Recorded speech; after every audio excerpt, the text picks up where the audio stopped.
Philippines, and welcome to the World News Jam right here on DCRJ and RJTV. My name is Eric Lecain, and I am joined, as always, with the beautiful Miss Lolly Tolentino. Thank you, Eric. We're here on a Sunday night, 7 o'clock. How are you doing? How are you doing this evening, this Sunday evening? Oh, it's a beautiful Sunday, I guess.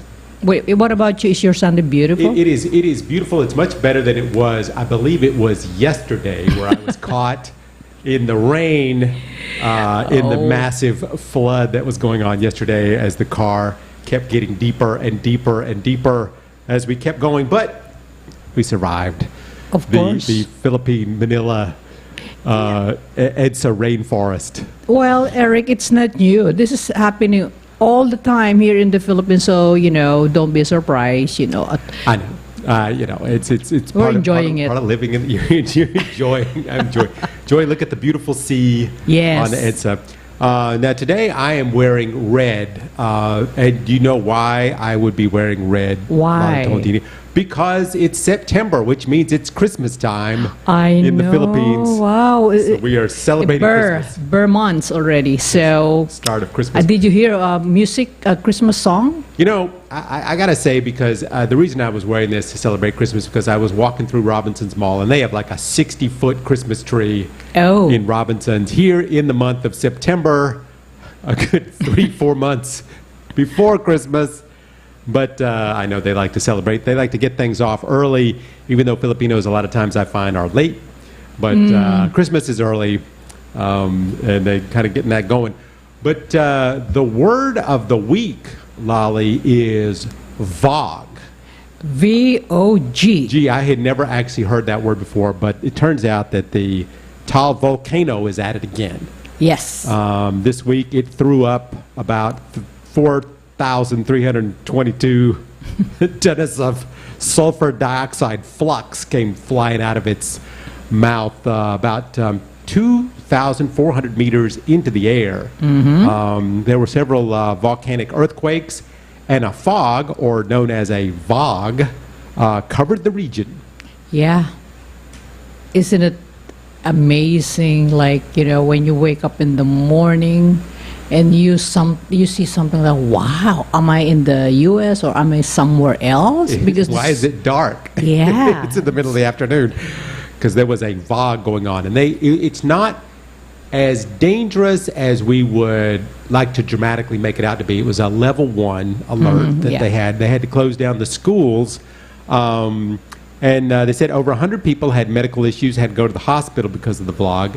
Officials are saying that the SO2 coming from the volcano can be very irritating to the eyes, the throat, and the respiratory tract, with severities depending on the gas concentration and the durations of your exposure to the VOG.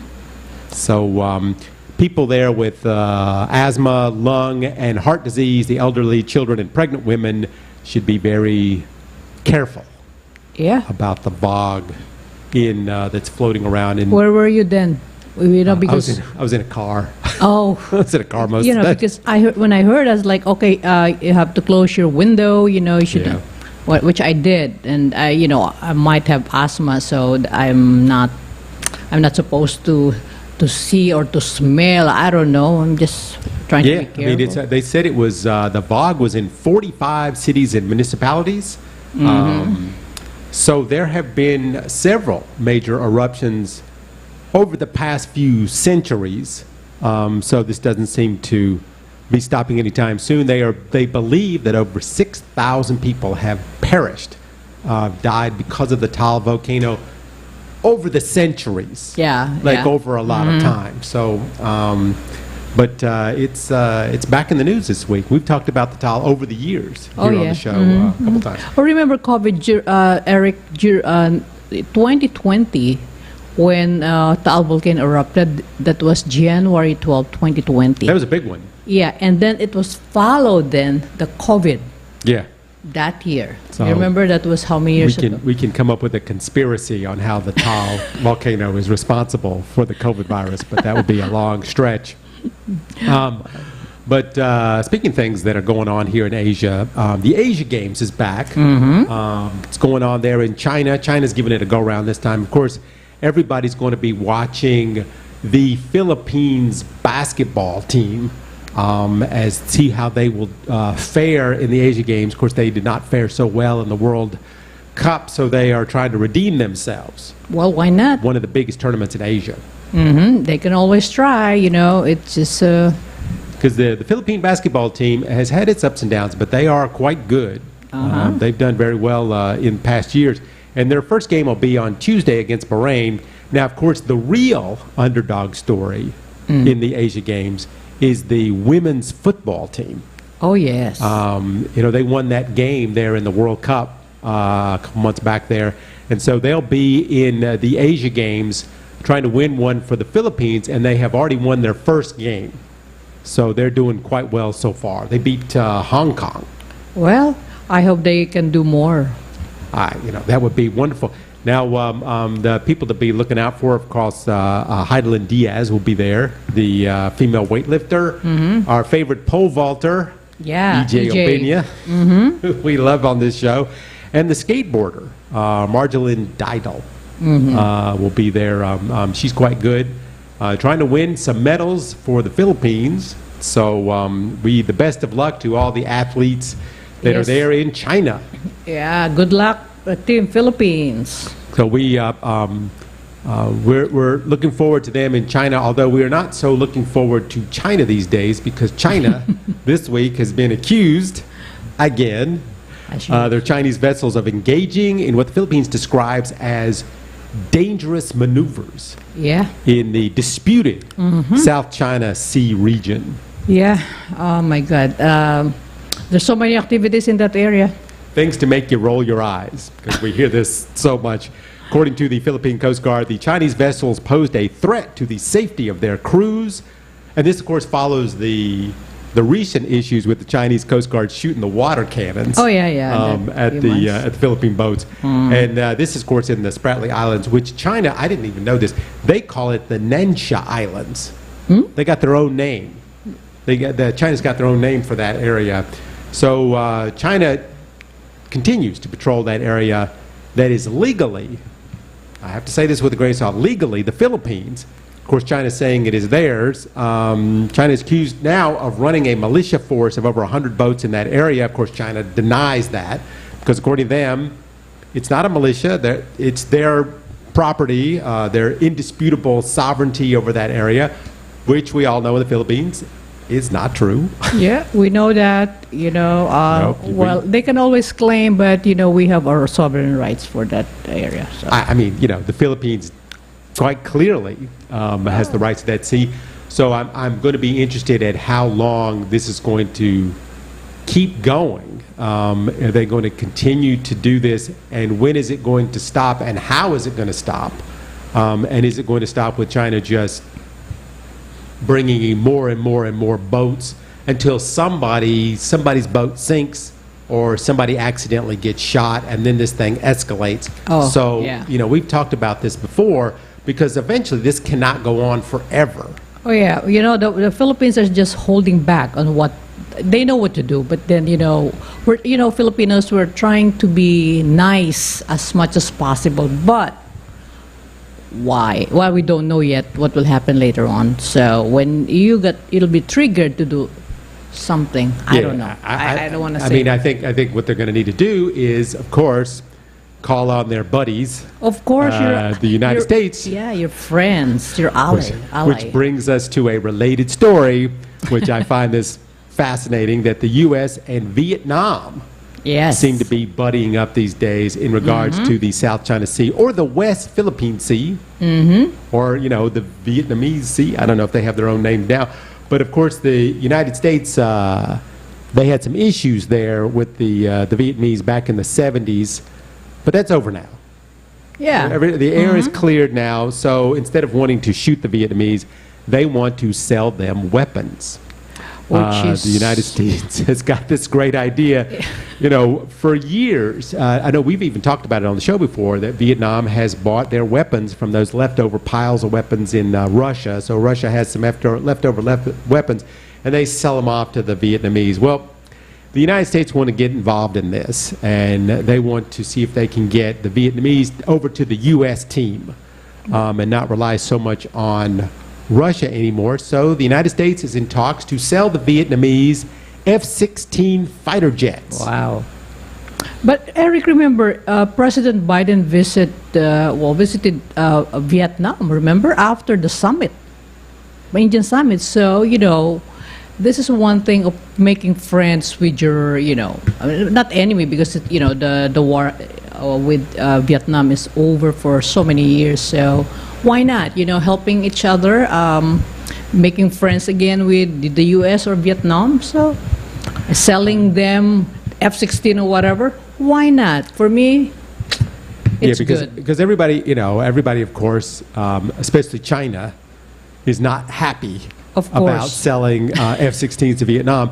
And of course, people ask, how the heck is Vietnam affording these super expensive F-16 jets? And the way that they're able to afford it is the United States came up with a really good financing deal. I am sure there's always a way. That financing is one of the best options that, you know. So, you know, if, you know, the United States, don't worry about money. We're going to give you good interest rates on your loans for F-16 fighter jets, so you can fight the Chinese in the South China Sea.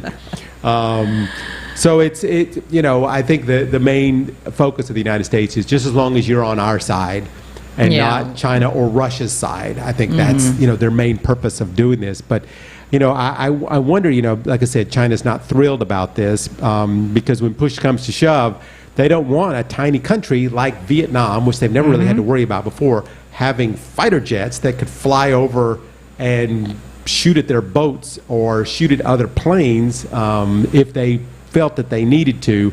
And they're worried that, and a lot of people have said that the United States is throwing off the balance of power. That, you know, Vietnam should not have fighter jets. But in some ways, when you look at it from another point of view, like the Vietnamese point of view, how are they going to fight for what is theirs if they don't have some way of doing it? Yeah, of course.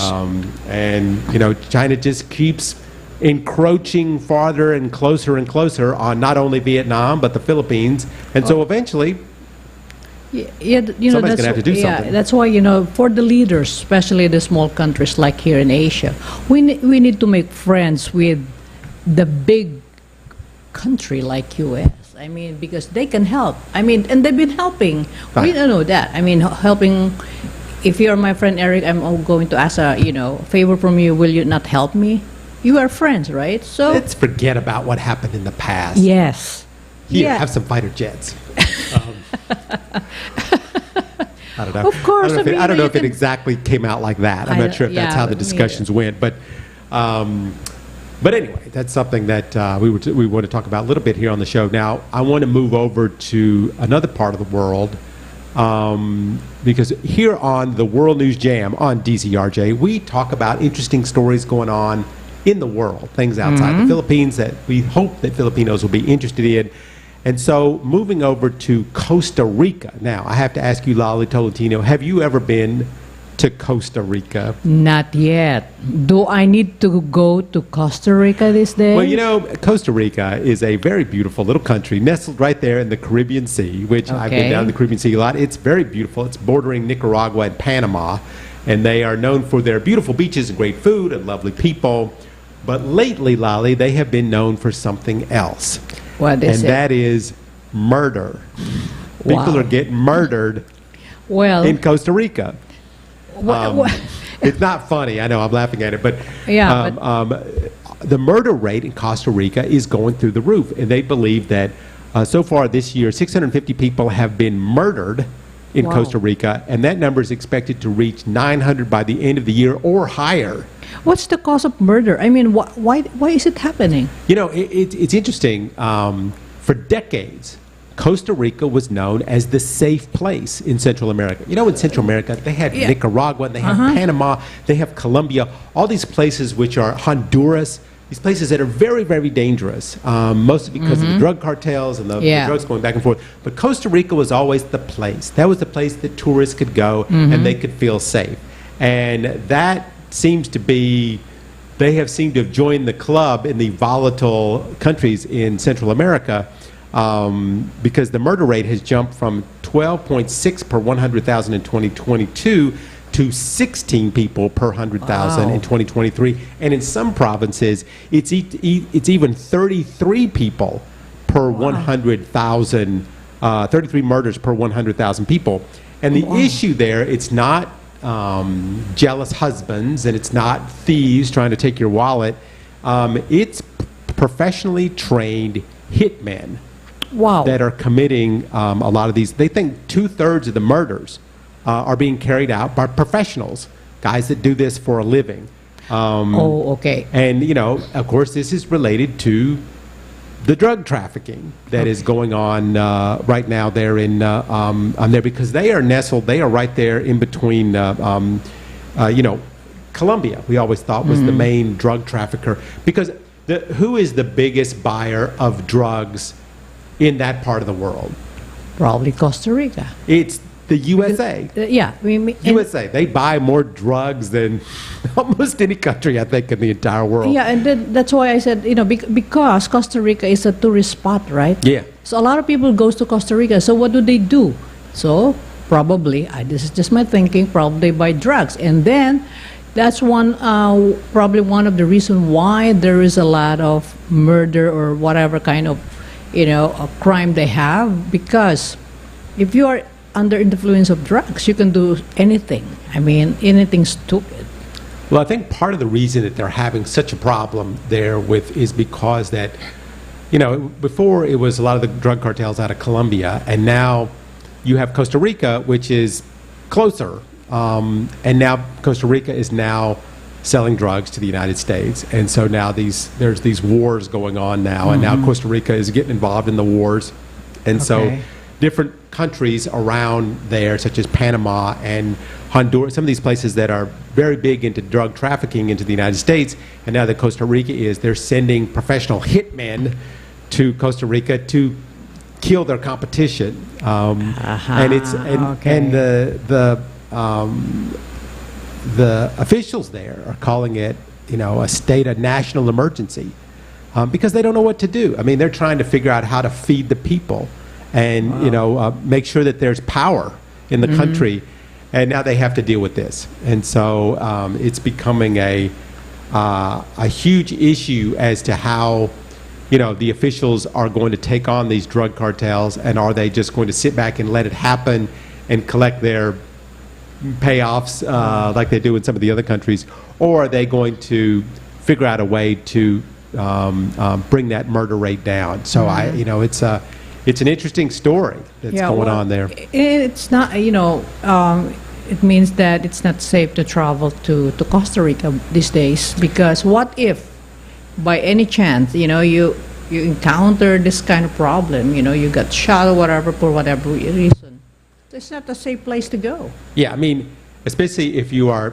you know, trying to sell drugs to the United States. Yeah. It's a different story. There might be a little bit of trouble. I mean, you know, right now, I don't know where the safe place in the world is to be. I mean, in the United States, there was another shooting in a school just last week. You know, it's hard to say where the safe place to vacation is these days, but it's just making things much harder for the officials there in Costa Rica.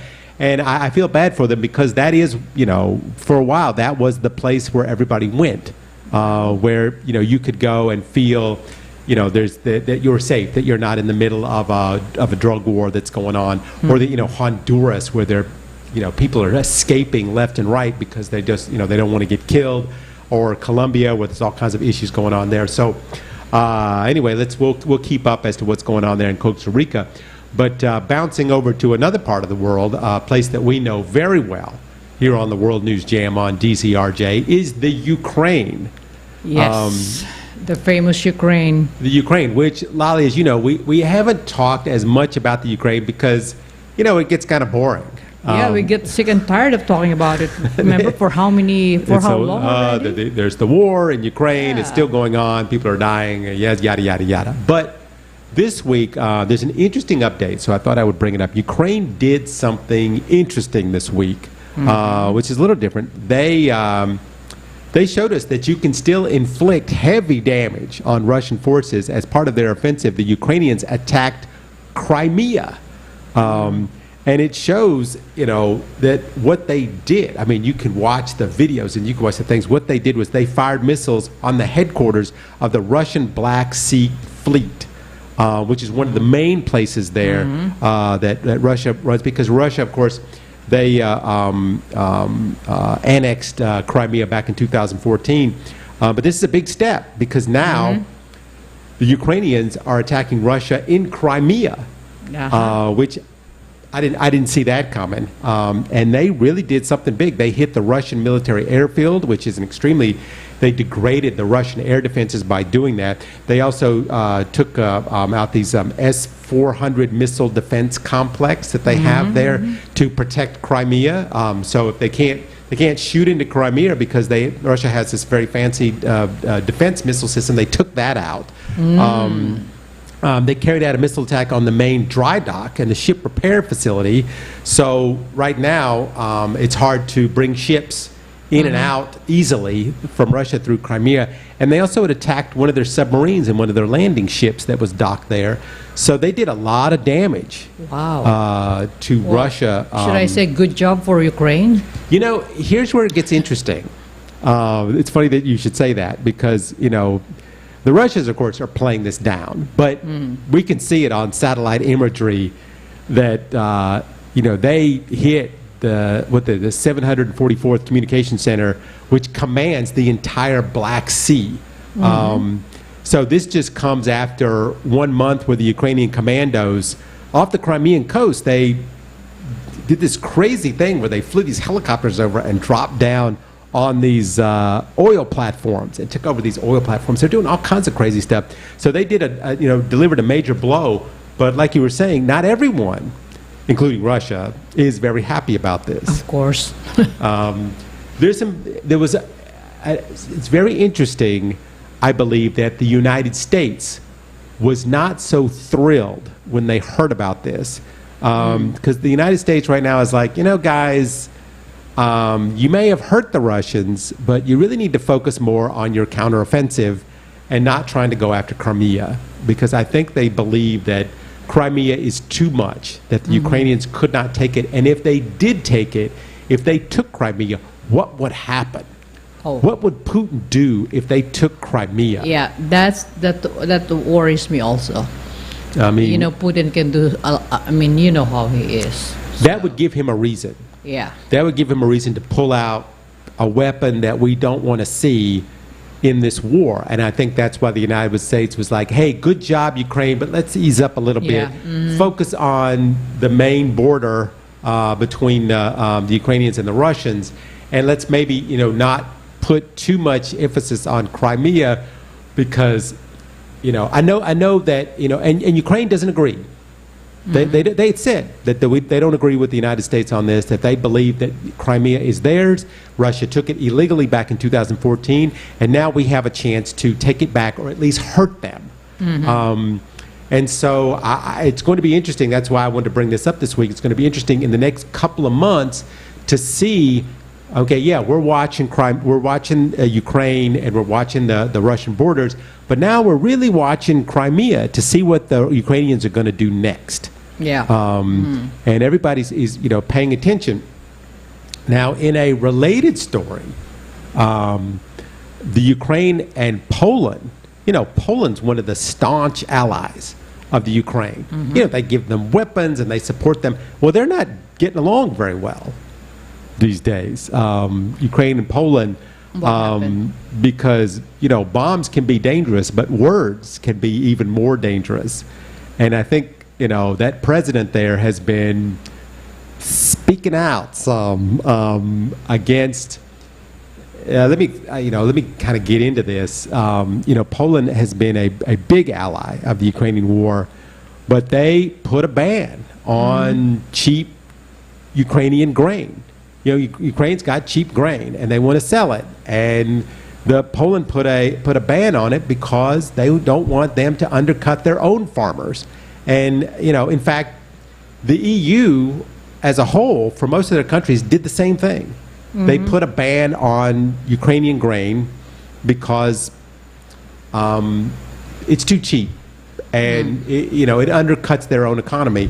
Well, this week or week before last time, the EU said that it plans to suspend that grain brand, the grain ban, and see if they can start trading again grain with the Ukraine. And Poland said they're not doing it.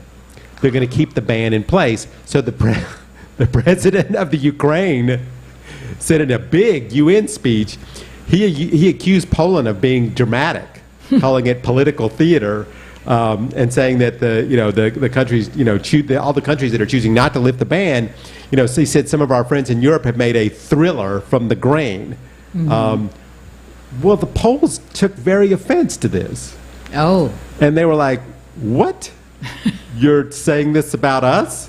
So the prime minister came out and said, I want to tell President Zelensky, the president of the Ukraine, that never to insult the Poles again. And he did this, what he did, what Zelensky did in the UN. He said, the Polish people will never allow this to happen, and defending the good name of Poland is not only my duty and honor, but it's also the most important task of the Polish government. Wow. Yikes. Well, that's why, sometimes you need to be very, very careful that, Very careful. what you say, because especially if they're your ally, be careful because they're helping you Get out. weapons from Poland. Yeah, be We're trying to careful. get fighter jets out of Poland. So anyway, soon after this, the ambassador said that Poland will no longer supply arms to the Ukraine. So everybody's like, what? All because of this one little thing? Yeah. Because, Poland's been one of the biggest suppliers of arms to the Ukraine. Now, the president of Poland came out and tried to walk this back. Said, trying to explain that he didn't mean all the weapons, maybe just some of the weapons. So the Poland and Ukraine need to work this out. This is something that, because, this is great for Putin. Oh, This yeah, is of course. great. Of course, he gonna love that story. I mean, so that's why these two leaders should talk again, sit down and think well, and so don't offend each other because, it may not really be good for both of them. Yeah, I mean, part of the reason that Poland has been such an ally to the Ukraine in the first place was that everybody was worried that if Putin does take over Ukraine, which he was supposed to do in the beginning, everybody thought that who's next? Yeah. It's going to be Poland. Yeah. Poland, you're next. And Poland knows this. So part of the reason that they supplied all these weapons because they didn't want Russia to just walk in, because once they took over the Ukraine, I mean, the border of the Ukraine and Poland is huge. And they just knew, okay, well, the next thing the Russians going to do, they're just trying to go back to what happened in, how many decades ago where they took over Poland. So I think that this is something that really concerns the war effort in Ukraine. And right now, yeah, all right. So President Zelensky probably should not have said that. Yeah, and I know he's tired already. I can understand he's tired. He's, of all this thing happening because he's trying to go anywhere, make friends with everybody so he can get support. He went to UN, talk to President Biden. So many things he's doing. It's not easy for a leader. So Eric, don't try to run as president. It's hard. And I think I understand what he was. The EU said, okay, we're going to lift the ban, and then Poland says we aren't doing it. And Russia and Ukraine's like, what? Why? Why? It's just some kind of, what do you call it? Theater? And I'm like, oh boy. Yeah, I know. And the president's saying, oh, you misinterpreted what we said. We didn't really mean. Yeah. So, but anyway, so that's one of the issues that going on there. And thing. Now, jumping over to Africa. Now, we've been talking about Africa a little bit here on the show lately. Especially about some of the new things that are going on in Africa, some of the new laws that they have there. But there was an interesting story that came out of Nigeria this week. 200 people were arrested in August in Nigeria, and the reason that they were arrested was they attended a gay wedding. Wow. So they didn't. Okay. They weren't all gay getting married. They just went to the wedding, and the police swarmed in and arrested everybody. Is it against the law of It is against the law to be gay in Nigeria. And 69 of those people were prosecuted for allegedly conducting and attending a same-sex wedding ceremony in Nigeria, which is illegal, which you can get 10 to 15 years Wow. in jail for attending or entering into a same-sex marriage. So this week, the reason we're talking about this week is those 69 that were prosecuted made bail. They made bail, so they are out. But they're out, but not before they were paraded by the police to the media so everybody can see who they are. Wow. It's like, I don't know. So if it is against the law, I mean, they know that. So why did they attend that wedding? You know, That's my question. here again, you know, why do people do anything? But, you know, the police official that was talking to the media, just wrote, you know, he described this, you know, alleged gay weddings as evil, adding that here's what he said, word for word. We cannot copy the Western world. We are Nigerian. We must follow the culture of this country. Okay, fine. I know that we in Western countries don't understand this. Why would you arrest people for just going to a wedding? Yeah. I know it's hard to understand. And the lawyer that's representing everybody, there's one lawyer who's like representing everybody, and he's got a lot of criticism for getting everybody out of jail. He got everybody bail out of jail, and he says, I have been scandalized. Some say that I'm a gay lawyer. And he says, he's gay. He's Okay, not. that's why- He's not gay. No, he's not. He's not, Okay. but everybody's saying he's gay. So he's trying to defend all these people, and everybody now is looking at him in disgust, and he's hated by all these people because he tried to get these people out of jail. It's just, you know, he's just being their lawyer. So, you know, like I said, you know, this is sweeping Africa now. These new laws. And in Ghana, we talked about Ghana, the possibility of this law being passed. And I got to tell you, this week, I went and bent back and looked on this, Lolly, because we talked about this before, this new law in Ghana, which is called the Promotion of Proper Human Sexual Rights and Ghanaian Family Values Bill. Wow. That's what it's called. Such a long... That is quite a mouthful of a bill, but I think it's interesting. It's interesting to talk about because the Ghana, they're taking things even a bit farther than we had talked about before when we talked about Ghana. That now, if you're in a gay relationship, you are breaking the law. But also, if you know about a gay relationship and you don't tell the authorities, you're also breaking the law. And this is the new part to this law in Ghana, which the original law was introduced in 2021. And we talked about it twice here on the show because it's now gone through and it's almost at the end. It's going to get signed. And eventually this will criminalize all parts of an LGBTQ relationship and those who support LGBTQ rights.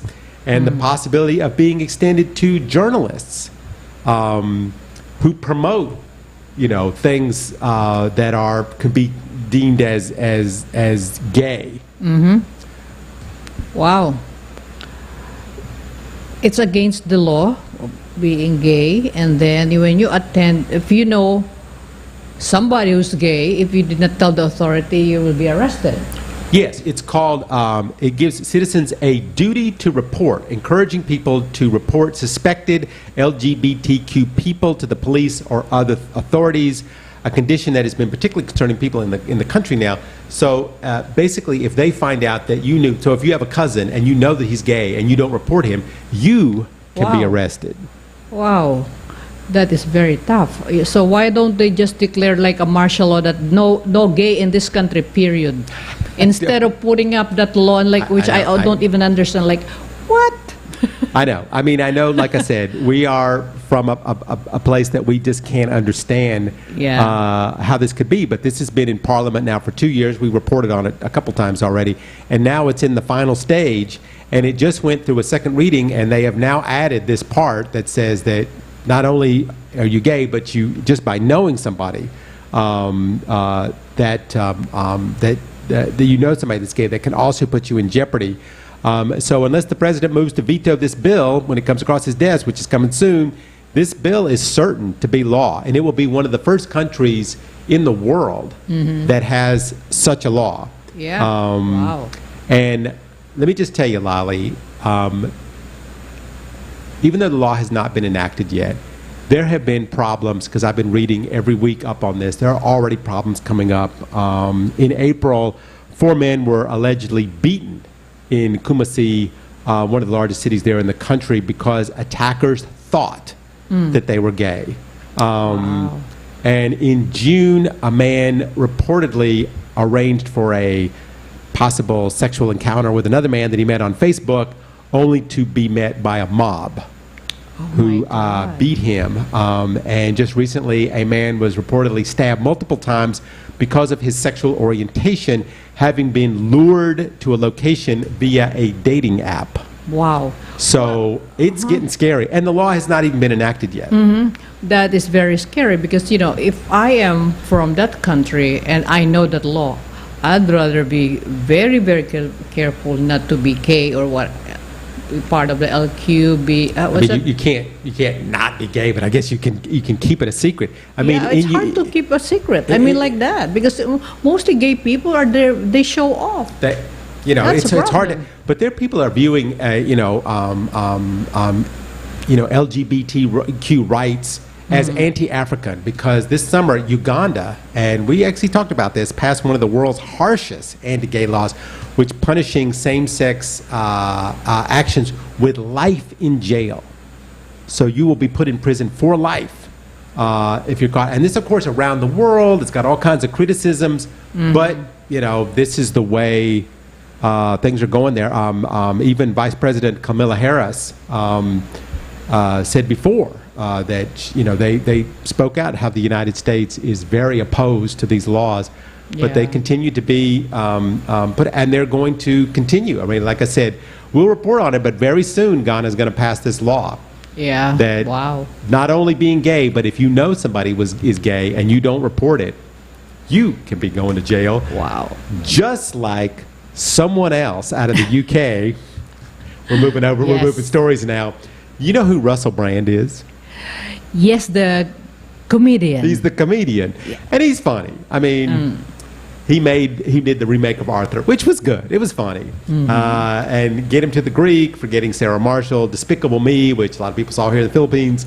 But, of course, Russell Brand, what he's been very well known for through his life is drug use and having many women, his political views, and the fact that he rubs a lot of people the wrong way. So a lot of people would like to see this guy go down. Well, okay, he's in the news this week, because a lot of his past is catching up to him, especially that time between 2006 and 2013. And we have spoken about actors, Lali, on this show multiple times, who now are famous, but the things that they did before they were famous. And it seems that he raped a couple of girls. Wow. Yeah.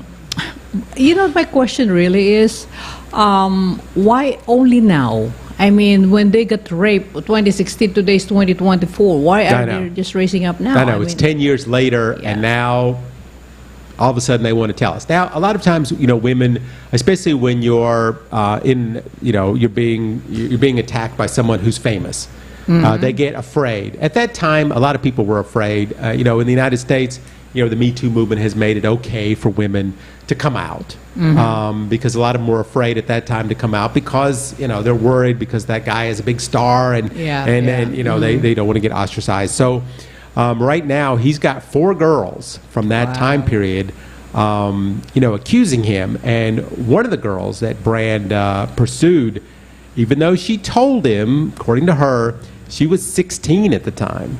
Wow. And that's 16. A problem, because even if he was with her and it was consensual, which is what he's saying, still She Yeah. was. They were in a 3-month relationship, and what he used to do was he would send a car to pick her up from school. 'Cause she was in high school, and he told her how to hide their relationship from their family and friends. And he made his name on her phone Carly, so that when she texts him, like, you know, her name's- parents wouldn't find out. And he did lots of stuff to her. He, like, you know, told her he was wearing a condom once, which he wasn't wearing. There's all kinds of stuff that's coming out now. It's looking really, you know, horrific. Some of the allegations, you know, I can go through some of these things, but some of them are really bad. Things where he choked her and stuff. He would spit in her mouth and force her to swallow it. I mean, Yeah, just really. You know, the way, I mean, by judging at his look, I can see that this guy's kind of sick. Though he's a famous comedian, but I can see know. something wrong with this guy. He's a good actor and he's very funny, but he does a lot of drugs. That's he's why. known for, and he talks about it. He talks about doing lots of Yeah, drugs. He that's- talks about being with lots of women. But he had another girl who's also filed a case against him that he wanted to have a threesome with her, and she told him no. And he did some really bad stuff. He threw her against the wall Oh, my and God. forced himself on her. He later texted her that he was sorry. So that means, you know, now that's evidence in the case. She went to a rape treatment center right after this because supposedly it was a very, you know, brutal rape that he did. Yeah, yeah. And he met another woman at Alcoholics Anonymous, and they decided to work together. And one day he cornered her and tried to rip her clothes off, and she fought him off. And the next day she was fired. So she's got a case against him. And another woman said that, now this is just, like I said, this guy, this is the reason, this is why he's in such trouble now. He would make this woman brush her teeth so much that her gums would bleed because he wanted her to taste Anonymous. Oh my goodness. Just That's weird. How weird this Weird guy. stuff. Yeah. And so every company now that he's working with is dropping him. Of course. You know? Yeah, I mean, He's got one of the most popular blogs. He's a political views guy, whatever, and he's getting dropped. Even YouTube. YouTube wants to shut him down. oh well, if I'm also YouTube, I'm gonna shut it down. I mean, you know, I don't want to have because he became really famous. So Yeah. I mean, he abused himself and abused people. When girls come out and they go, oh, you know, he sexually assaulted me, he raped me, everybody's like, yeah, okay, you know, you're saying this because you want money. But there are specific Yeah. things, texts and things that they are using now, which a lot of these allegations are turning out to be true. Well, And so he may be in some serious trouble. I wouldn't be surprised really because, especially a person who take drugs, they are capable of doing things, stupid things, and especially to women. And because he's an addict. What do you expect? He's weird. I mean, I don't know him personally, but all the write-up that I saw and I read, I mean, this guy is sick. Yeah. He So- definitely has some Yeah. weird ideas when it comes to relationships. You know, he calls himself a sexual addict. But, Yeah, I mean, why would you call yourself? Why would you tag you? I mean, I don't know. Yeah, So well- anyway, Russell, you're in some possibly Yeah. serious, deep trouble. You so are in let's big- see how he gets out of this. big Speaking trouble. of being in trouble, there's some, remember our old favorite, COVID. Yeah. Well, we're switching gears here, but it's in the back of our minds now. We don't really wear masks anymore. We don't really talk about deaths anymore. But there was a new study that came out this week, and I wanted to talk about this in our medical section. I wanted to get to this about how this study it came out just this past week about COVID and what it might have done over time. Okay. I had COVID. You I had had COVID. COVID, Yeah. yeah. I mean, we both. You had COVID more than once. Twice. I had twice. And for me, I've never actually felt the same since I had COVID. I have problems sleeping now that I never had before. And people are telling me, people I know said they don't taste things the same way and they have a chronic cough that they never had before. Well, according to these researchers, there's some long-term effects that they can now see that could last your entire lifetime. Which is? they did an MRI scan, a study revealing that patients are 3 times more likely to have some kind of abnormality in multiple organs, such as the lungs, the brain, the kidneys, who have had serious COVID.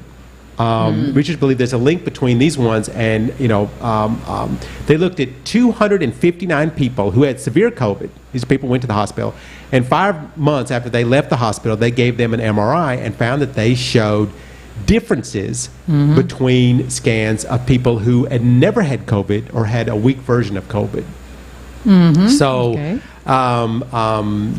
the investigators have said it's coming clear now that people who had, bad COVID now have organ damage that they believe. Yeah, this is the long-term effects. People talk about the long-term effects of the shot, of the vaccine, but about the long-term effects of COVID that could be, the bottom line is that everyone that they did the MRI scans showed something, some abnormality that they had not had before. And so they are saying that when you had COVID, if you had more than 2 organs that were affected, that you're now 4 times more likely to have some kind of long-term problem caused by the time that you had COVID. Well, I think we better count, Eric. You had your COVID 2020? 2020, yeah, right at the beginning. Mine was 2021. Was it 2021, 22? I think last year. Yeah, I mean, last year. But the interesting thing is, a lot of people have said, we have COVID now, but we don't know. We don't, like most people talking about the vaccine. We know you take it now, but what's it going to do to you 20 years from now? What's it going to do to a baby, 20 years from now? But what this study is really about is COVID itself, and that there's going to be a lot of people that are never going to get over it, that it's going to be with them for the rest of their life and cause problems when they get older. So, I mean, I don't want to bring down bad news for people, but these are mostly this is geared toward people who had a severe version of COVID that had to be hospitalized. Oh yeah, well, maybe I think we're not part of the what do you call the data. We're not part of the data, but I don't know. A lot of people out there who had COVID. For me, after I had COVID, I still have something that I didn't have before. I used to be able to sleep all the way through the night, and now I had COVID, and now I have problems. And I know somebody who I was talking to about this recently who said, they just don't taste things the same. Like something happened to their saliva glands after they had COVID, and now they it's just not the same as it was before. They had a severe COVID? I don't know how severe it was, but I also know people that said that their memories were affected.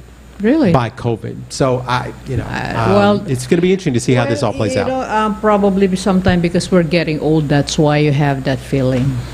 Yeah, I mean, I Maybe I don't remember things before I got COVID, so I don't know. We're getting old, Eric. So one thing that I do remember is that we have had to talk about this next subject several times over the past couple of years, especially during the time of Donald Trump, and that is government shutdowns in the U.S. Oh, yes. And the U.S. is now facing yet another government shutdown. Government funding expires on the last day of September, and that means when the clock strikes midnight on September 30th, and it becomes October 1st, which starts the new fiscal year. Right now, the government cannot come to an agreement. They cannot come to an agreement, and if they don't come to agreement on October 1st, the U.S. government will shut down. Eric, explain the meaning of shutdown to Filipinos. So, anybody that is a federal worker, and this goes everything from people that work in the staff members in Washington, all the way down to people that work in the parks, all kinds of agencies around the United States that are all federally funded. They will not get their salaries once the government shuts down. All the projects that the government is working on currently, all of a sudden, no more funding for any of these things once the government shuts down. Now, the interesting thing about a government shutdown, people go, well, you mean the senators won't get paid? Actually, there is a clause that they made that if there is a government shutdown, senators continue to get paid, which irks me to no end, because they're the ones that are causing this. But what's interesting is why this is being caused. Why this is being caused this time. You know, before, government would shut down because they could not agree. They could not agree on the budget. They want to cut this. The Democrats want to do this. They want to have their spending programs for this, and the Republicans don't want to have that spending program. This is different now. Now this is used as a tool. It's a tool to try and see if they can create chaos. And I think that is part of the problem that the Speaker, Kevin McCarthy, has with these crazy people that the United States now has in Congress, like Marjorie Taylor Greene and Matt Gaetz, some of our favorite people to talk about here on the show, is they are saying, listen, you have to impeach Joe Biden or we will not sign this thing. And, you know, I know that Kevin McCarthy and these guys, they want to impeach Joe Biden. They would love to, but they can't. I mean, it's very hard for them because they don't have anything to impeach him for. They've been having a hard time putting that together. But, you know, these people, like these crazy people from the Freedom Caucus are saying, you know what, we will not sign off on this, you know, on the government expenditures for next year until you promise to impeach Joe Biden. And my goodness, yeah. And you know what, Eric, okay, if you, let me sideway, I mean, you know, why will they impeach Biden in the first place? You know what, you only have, next year is already election. If you don't like him, then, you know, don't vote for him on the next term. I mean, why not let him, let the guy finish his term? Because they want to hurt him. They just want to hurt him. They want to say, they want people to quit focusing on, be able to say, well, here is President Trump, the twice impeached, you know, president. They want to be able to say, well, Joe Biden was impeached. But the problem is they just don't have anything to impeach him for. Yeah, that's a problem. You know what? I think they have to go back, look at the, you know, the future of the people, the American people. Why are they only looking at themselves? Because they want to hurt somebody? They want to revenge or whatever you call it? This is what has happened in our government. And, you know, if the government shuts down this time because of this, my opinion is this will backfire on the Republicans. I think it's going to backfire because people are going to go, come on, guys. Yeah. I mean, if it was something specific, like if they had, you know, all these like crazy spending, you know, issues. They want, you know, free violin lessons for Mexicans or something, and the Republicans don't want to pay for it. But they don't have that. They don't have that. They know. I mean, and Kevin McCarthy, who I can't, you know, he's one of these guys that's like, you know, he's under the gun because if he does not go along with this, they will come out and say, listen, you can't be Speaker of the House anymore, which they can do. Well, they can do that. And so he's very frustrated. Supposedly he was really angry. He was really angry. And he's not angry with the Democrats. He's angry with the Republicans. Yeah, with the people in his own party. Exactly. He's angry with. So they're having problems in the Republican Party right now. And to make things even crazier this week, Trump gave a speech in Iowa, which made my head boggle. And you know, we're not here to tell you, you know, one person is bad or one person is, but he had a speech to just knock all up. And this is something that Filipinos might be interested in. Trump said in Iowa this week that if he is elected, he will enact immediately the Alien Enemies Act. Now, if you don't know what the Aliens Enemy Act is, explain, Eric.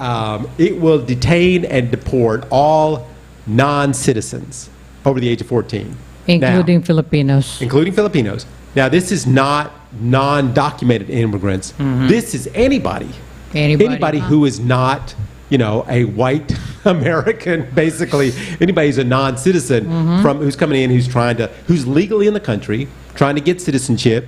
Maybe they married their boyfriend. They came here, they're trying to get citizenship, or they came here on a work visa and they're trying to get citizenship, or they're a refugee.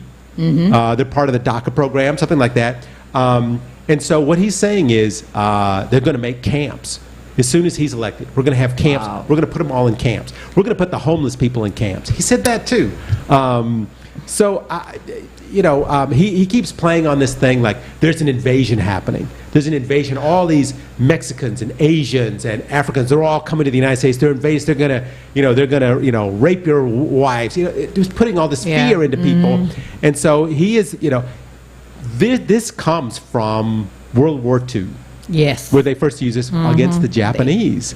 The Japanese people who were citizens, people who were born in the United States, they put them in concentration camps. They rounded them up and put them in, and he keeps using that word, round them up. We're going to round them up, and people are cheering, yeah, yeah, yeah. You know, we want to get rid of the foreigners. Well, if that if Trump will be reelected again, so he will do this once. So, well, think about it. Think twice. I know. I mean, Think about it, I'm very surprised because people are going to start to look at America and they go, this is America. No. And my relatives, my Filipino relatives, are now in a concentration camp, Yeah. you know, being detained, being ready to, just for going to the United States, for, you know, immigrating to the United States. Yeah. And, you know, it's one thing, all right, fine. You know, illegal aliens, all right, he's got a point there. But he's talking about everybody. Yeah. Everybody who's a non-citizen. Yeah, So, he hates immigrants. Remember? He hates immigrants. Remember that. you know, So he just wants white people to be in the United States, not Asian, not black. I mean, this is something I know. This is going to be a tough one to swallow. So I wanted to bring this up because I'm sure this is going to come up again. So we are going to talk about this, I'm sure, again in the next coming weeks as this continues, because this is part of the thing that riles up his base and it's going to try and get him elected. This is how he's going to try and do it. And he tried this before. So anyway, speaking of getting people riled up, we are going to have to end our show, which gets us riled up here, that we're going to have to end the show because we're out of time. Yes. But what a great show, Lolly. Yeah. Thank you so much, everyone out there, for joining us tonight here on the World News Jam on DZRJ and RJ Radio. My name is Eric Lecain, along with Lolly Tolentino. We will see everybody next week here on the World News Jam. Everybody take care out there. We'll see you then. The views and comments of the